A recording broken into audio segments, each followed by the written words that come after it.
will impact your Friday night. I'm also going to take a look while we're on here ahead to what we expect to happen coming up Monday. We've got brutally cold air. I know some of you look at the snow forecast, but it's really not going to be about the snow forecast on this one. It's going to be how cold it is this time of the year. We're talking about November, right? So let's look at this evening. You see here with those boxes that are on the other side of your screen, that future cast showing you that line of storms at 5 o'clock, 6 o'clock already starting to impact areas like southeastern Kentucky, part of our communities as well, from Oneida into Jamestown as well. There we go, looking at La Follette, and we'll put that into motion, showing you by 7. We do have showers and storms that will be continuing across the area. These heavy downpours will be here. This is where I think it impacts some of your games. Like Oneida has a 7 o'clock kick tonight.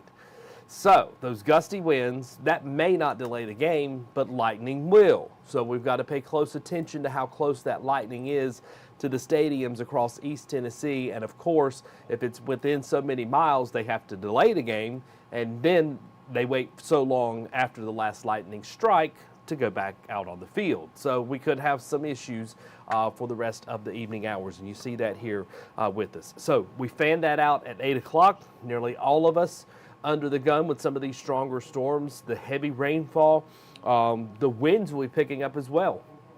For example, Cumberland County, you have to travel all the way to Maryville tonight for a game. You're going to be driving right in the heart of this with school buses. Those high-profile vehicles could be impacted by those 35, 40-mile-per-hour gusts, something to pay attention to. Heavy downpours all along Interstate 40 if you're driving during this time frame, from Knoxville through Kingston, over to Crossville, Fairfield, Glade, up to Wartburg, La Follette with heavy downpours, and starting to creep into, say, Sevierville, Sevier County High School. That's where a lot of people are going to be headed tonight for the first round of the playoffs. Well, they're hosting that home game tonight, and while the kick may get off, it's the 9, 10 o'clock hour that will be having some impact. So we could have some delays of the game there. Just got an email from Dollywood. Their Light the Night 5K that was planned for tonight has been postponed and moved right on over into Saturday night because of the storms at this time. 2,000 people going to run a race. Where are you going to put them? They're out in the elements. Something to think about for the evening hours if you head out to these football games. So by 9, 10 o'clock, we're starting to say, and bye to the football games. Hopefully your team wins, and then we head back home. Some of you still have to drive home in some of these storms. That's where some of the ponding and the localized flooding could become an issue and a concern, because you'll run into some of this depending on where you are. Staying with us by 10 o'clock tonight, we'll have some things to track during the 10 o'clock news. At 11, still more storms with us in Sevier County, Knox County, Blount, over to parts of Madisonville, Athens. You've got some heavy downpours. This eventually gets over into western North Carolina, but I'm not going to say goodbye to it all until about 1, 2 o'clock in the morning. That's when we can give you that all clear. You can go to bed, take a nice relaxing night's sleep, maybe sleep in a little bit earlier tomorrow because you don't have anything to worry about. Saturday and Sunday are looking okay. You see here by Saturday morning, starting to see breaks in the clouds. Some of you see a pretty nice sunrise. So here's how we break it down for you as we go over the next couple of hours. Now, earlier this morning, the Storm Prediction Center added that little slither of the yellow there. So half of Cumberland County, half of Fentress County, parts of Wartburg, all under the gun with a level 2 risk. The rest of us, that level 1. And that level 1 threat, the level 2, not much difference there. It just kind of slightly elevates things just a little bit. So here's what we're looking at in terms of those impacts. All of us, whether you get under a severe thunderstorm or not, can have a high impact from the winds. These winds, 25, 35 miles per hour, with gusts approaching 60 to 70, and some of the severe thunderstorms that could pop up, definitely causes problems. Hail, imagine you're sitting in a football stadium tonight and the hail starts coming down. Where are you going to go? Have a plan. Lightning, a little bit more time to get somewhere because you usually would hear the thunder before you have the strikes of lightning, but all of it's something that needs to be paid very close attention to during the evening hours tonight, because we have so many people who will be out and about for those Friday night football games. And then you have folks that maybe just want to have dinner plans, celebrating a special occasion. The tornado flooding threat, not as concerned about that, but anytime you have a storm coming through, a tornado is possible. You get those storms rotating. It's like I tell the kids when I visit with them at school. The winds are blowing one way, winds are blowing this way, that way, that way. They start working together, they become friends, they start spinning around, and it's like a top, and it can seep down out of the clouds and down to the surface. So something to pay close attention to. It happening at night, oftentimes we can't even see the storm. It's the damage afterwards that we're reactionary to. We may see some rotation on Doppler radar, but never get a visual ground confirmation. Then there's the flooding perspective. And this is what I was mentioning when some of you are heading home, right? So you leave your football game, win or lose, you're driving home, you get down Interstate 40, here's these massive areas of ponding that have developed on roadways. You know some of the neighborhoods near you that have flooding issues. Before anything else happens, you have flooding. Everywhere else is looking pretty good. That neighborhood, it floods with just the slightest little storm. Well, that's what we could have here tonight. Some of these football stadiums are designed for the water to flow off of the field, but where does it go? Areas around it, parking lots, places you would walk. You could be running into some flooding issues there. So that's why we do have the weather alert day in place for tonight and right on through the evening hours, including where your high school football game will be across East Tennessee. So that continues. Stormy winds all evening long. It's going to be again 2 o'clock before we call it the all clear. So let's give you the setup of where things are now. Here's East Tennessee. There's the clouds. You see right where that banner says first alert weather, that's where we have the storms that are approaching. Look here, that line already starting to impact central Kentucky, building through middle Tennessee, Nashville starting to see some of the storms develop.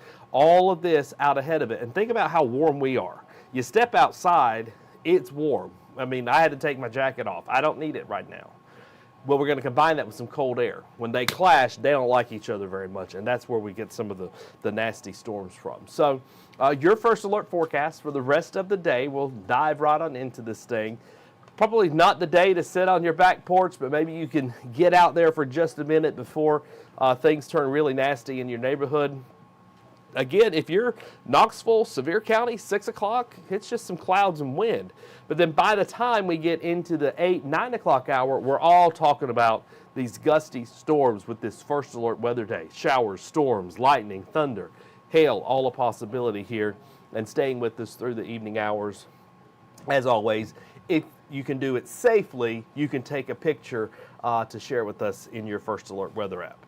Overnight tonight, storming at times, 55 when you wake up on Saturday morning. So Saturday's a whole different ball game. It's a little cooler. Still, all in all, a pleasant day is ahead for us with lots of sunshine building in for the afternoon. And the evening's pretty nice as well. Futurecast shows you on Saturday. Make plans. Go enjoy 69 in Knoxville to 70 in Kingston, 67 Crossville, Pigeon Forge. The next big weather maker, yeah, we're going to do something totally different. We're bringing back the rain opportunity.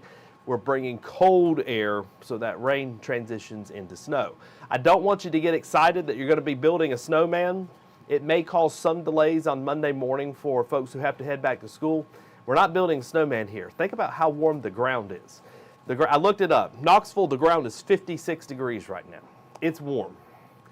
It's not going to change overnight. So we're going to have a couple of weeks of cold air to get that ground temperature back down to close to freezing. It takes a while. So this first little wave here, it may look pretty falling from the sky. It may get you excited for snow lovers. It may scare you if you're not a snow lover, especially at 12 o'clock noon on Monday when we're all pretty much seeing some of these flurries flying around. I wouldn't worry too much about it unless you're in Gatlinburg over to Hartford. But even in Gatlinburg, if you wound up with 1 inch to 2 inches of snow from this thing on Monday, you know, they got the snow plows. They have all the equipment to get things cleared away. We're not going to be snowed in for weeks. This is not the event that's going to be happening for. But my friends at Ober Mountain will probably thank me that they have a fresh blanket of snow and can start working on getting some of those ski slopes open for us sooner rather than later. Here's 5 o'clock in the morning on Monday. So you're headed out to school, you go into work, you're going to run into this, you'll have to turn those windshield wipers on. But again, I don't imagine this is going to be sticking, and the pavement and the concrete is going to be pretty hot as well. So should not have a sticking problem. Maybe just a little light dusting as we go through the 12 o'clock lunchtime for you with some of these heavier bands that come through.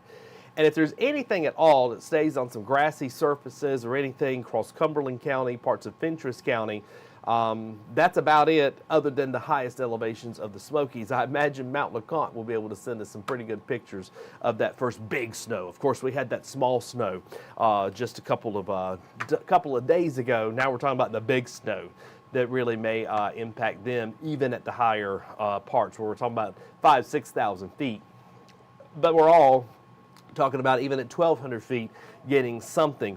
This could be very impactful for us on Monday. Of course, with 40 closed down to just 2 lanes in either direction, that may be something that the TDOT crews and the North Carolina Department of Transportation crews have to look at through that stretch that's still recovering from Hurricane Helene and where that road washed out. That sent a lot of traffic through Gatlinburg 441 over the Smokies to Cherokee.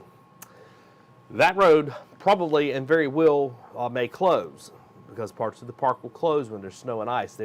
Even though the park is open, they're treating it and operating just as they would. So if they would have closed that road in an initial part because of snow and ice, that's still likely and will happen come Monday. So something to think about here.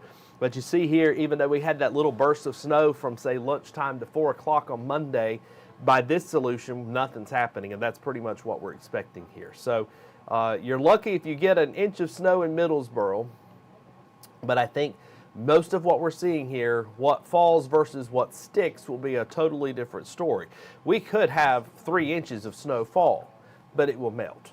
That's what I'm trying to tell you here. So 5 in Hartford, that may be a little extreme, but we're seeing anywhere right along that Hartford, Gatlinburg, Cosby, down to Townsend area, where we could have close to that 2 to 3 inches. And of course, you get into the mountains and we're talking about a little bit more. So the other perspective, what I think is a bigger impact for us as we go into Monday and Tuesday.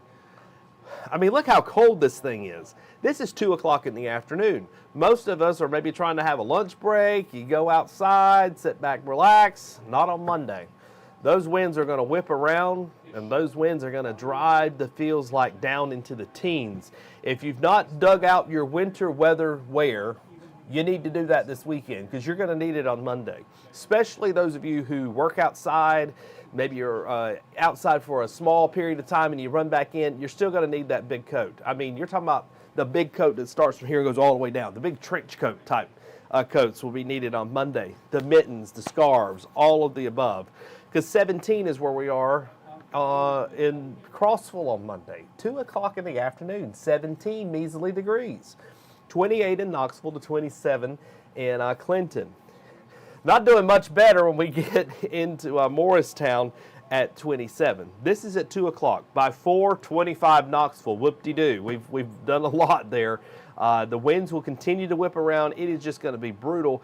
And I think this may be even worse while we can have afternoon single-digit feels-like numbers. This is just going to be worse because we've been hot for so long. We're still kind of breaking down summer feeling. So this is why I think it may be a shock to the system for us on Monday. 6 o'clock at night, 23 Harriman, 24 Clinton. Those of you who've already started putting up your Christmas lights, and maybe Winterfest in Sevier County's got you in the mood for it, you will be with this. Have that hot chocolate cocoa ready. Looking at some of the numbers, Tellico Plains at 22, 16 Crossville to 17 in Fairfield Glade. That means we wake up on Tuesday with some teens in Cumberland County for the actual temperature and single digits of the feels like. 17 in Powell Valley. How about 15 Hartford to 22 in Newport? So here's your brand new WVLT First Alert Weather 8-day planning forecast. I have just updated all of it. May make a little small tweak to next Friday and Saturday, but this is pretty much how I see it happening, of what's going to happen here. So Saturday, that's going to be your last day where it feels like spring, nice fall afternoon, upper 60s, low 70s, sun shines out. yeah, we're going to have a ball having downtown. Go to Market Square, get one of the rooftop areas. Maybe you're watching one of the other games since we can relax this week at your favorite watering hole, watching the games on TV. Sunday, if you missed the chili cook-off in Gatlinburg last night, you know what? Maybe we should make a pot of chili. It's just going to be cold, feeling cold through the day on Sunday, getting us set up for lows in the 30s and 20s, feeling like teens and 20s across the board for your Monday afternoon. Brutally cold wind chills on Monday and Tuesday. That sunshine comes out, it doesn't help as much, and then that light dusting of snow for the higher elevations of the Smokies and parts of the plateau. We warm back into the 60s. We get a little bit closer to seasonal as we go through the rest of the week. So I've talked here for about 20 minutes. So tonight, we're all about the first alert weather day being the strong to severe storms that come through. The winds, the heavy rain, lightning, thunder, all factors that will impact your night if you have outdoor plans. Saturday, your nice day to relax. Sunday, start thinking about Monday. Get ready for brutally cold air that's settling in. Maybe you need to check the washer fluid in your car, something of that nature to make sure you've got the windshield wiper fluid to get your windshield cleared away, because you know how all that mess just kind of muddles things up and then you're like, dang, what's going on? So let's get that cleared away and set up for Monday so you're ready to roll to work or school. Maybe even have a conversation with your kids about here's what you're going to do if you've never driven in winter type weather. It is a different situation. Then you get into Tuesday and you're going to say, Kyle, I do not like you today. All my friends are going to run away and say, what is up with this guy? But I'm just the messenger. I'm not the person that made up all of this. Tuesday's going to be another cold day. We're talking about 28 for the low in Knoxville. We've got teens on the map in other parts of the area like Cumberland County. If you're hiking at Mount LeConte, oh boy, yeah, you got to put on 17 layers to deal with the 17 wind chill up there. Then we get into around 48 in the afternoon. Wednesday, Thursday's a lot better, back into the 60s. So we're going to be here all night long tracking out the severe storms tonight, and then we're going to be looking at the brutally cold air that's with us for next week. So we're here Monday and Tuesday talking about a totally different story with those two first alert weather days. So I'm meteorologist Kyle Granger in the First Alert News Center, where we will continue to track the storms tonight. You've got about 2 more hours before we really need to start paying attention to our First Alert weather app for the severe storms tonight. Calm on Saturday, and then back to what we expect to happen on Monday and Tuesday with some brutally cold air. I'll see you soon. Be safe, my friends, and I'll be in touch.